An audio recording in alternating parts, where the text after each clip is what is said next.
సరే నేను గంభీరంగా మౌనంగా చూస్తున్నా. నేను కొడితే వట్టి కొట్టు నాకు అలవాట్లేదు కదా. చూద్దాము.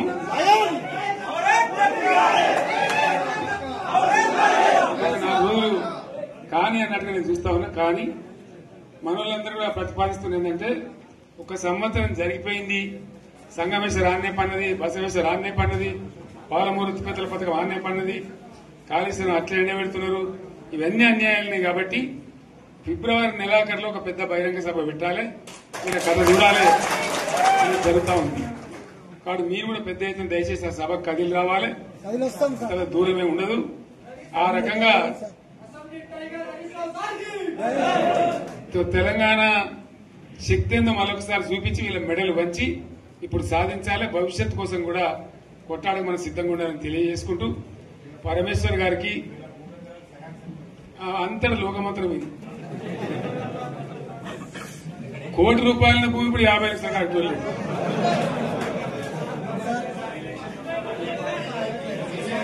ఈ ఒక్కని బాధ ఒక ఆయన వచ్చింది, మన ఒక ఆయన ఒక 10 మంది వచ్చారు హైదరాబాద్కి. అందులోకి 2 ముస్లిం సోదరులు వచ్చారు. साहब सोब तबाह हो गया, इफलासी मुफलसी बच्चों क्या दबे होगा, तुम्हारा क्या हुआ बहन, तुम्हारा क्या हुआ, तुम हैदराबाद में तुम लोग हैं, मेरा कारोबार है साहब, मेरा छोटा मोटा कारोबार है, होटल भी है, 70% गिर गया।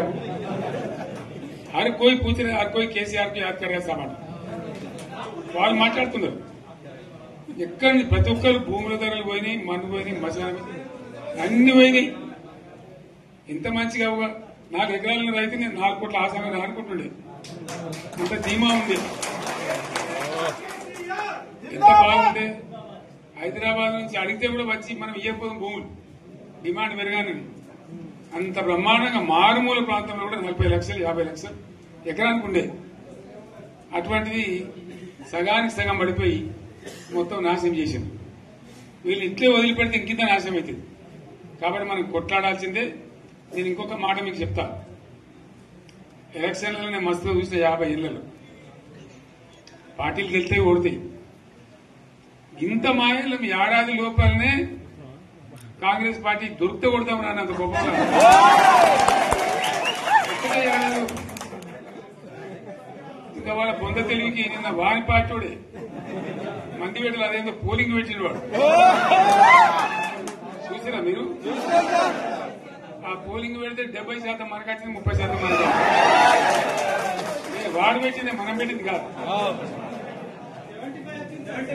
75 ఇది పరిస్థితి. అదే నేను ఏమంటున్నా అంటే ఫామ్ హౌస్ అంటే ఏముంటది, వారి ఉంటది, మక్కు ఉంటది, అల్లం ఉంటది. కాంగ్రెస్ వాళ్ళు ఎంత మనిషి చేస్తే పారబడి తవ్వచ్చు కూడా లంగత. దీన్ని ఫామ్ హౌస్ అని మనం బదనాం చేసి అంతే కదా. నేనేమంటున్నా అంటే అన్ని మబ్బులు వీడిపోయినట్టు ప్రజలకు అన్ని తెలిసిపోతున్నాయి. మంచి ఏంది, చెడ్డ ఏంది, ఏం జరిగింది అన్ని ఇంకా ఘోరమైందని చెప్తున్నా. వీళ్ళ తెలివితక్కువతనానికి ఏమైంది? నిన్న మొన్న రిపోర్ట్ వచ్చింది. Comptroller and auditor general of India అని కాగ్ అంటారు దాన్ని. కాగ్ రిపోర్ట్ వచ్చింది.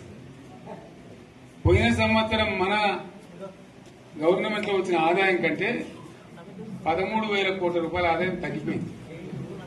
ఇంకా మార్చి పోయేవారికల్లా ఇంకో 3-4 కోట్ల అంటే 15,000 కోట్ల ఆదాయం పోతుంది. మన గవర్నమెంట్ ఉన్నప్పుడు ప్రతి ఏడాది 15,000 కోట్లు పెంచుకుంటూ పోయింది, చెప్పేసుకుంటూ పోయింది. ఏడాది 10 నుంచి 15,000 కోట్ల ఆదాయం పెరిగేది మన టైంలో. అంత జాగ్రత్తగా మనం వ్యవహారం చేస్తాం. ఇలా ఉల్టా 15,000 కోట్లు పడిపోయింది. ఇంకా వాడేమిస్తాడుగా, ఇంకో ఇస్తారా? ఇంకో 4-5 నెలలైతే జీతాలే కష్టమైంది దొరుకుతుంది. అందరు పెండింగ్ పెట్టి రిటైర్ అయిన దొరుకుతారు పైసలు మీకు చూస్తారు కదా పేపర్లలో. సో ఆ విధంగా రాష్ట్ర ఆర్థిక పరిస్థితిని కూడా దివాలా తీయించారు.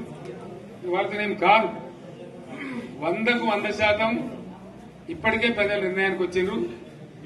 డెఫినెట్ గా రాబోయే గవర్నమెంట్ మనదే అని అనుమానం కూడా అవసరం లేదు.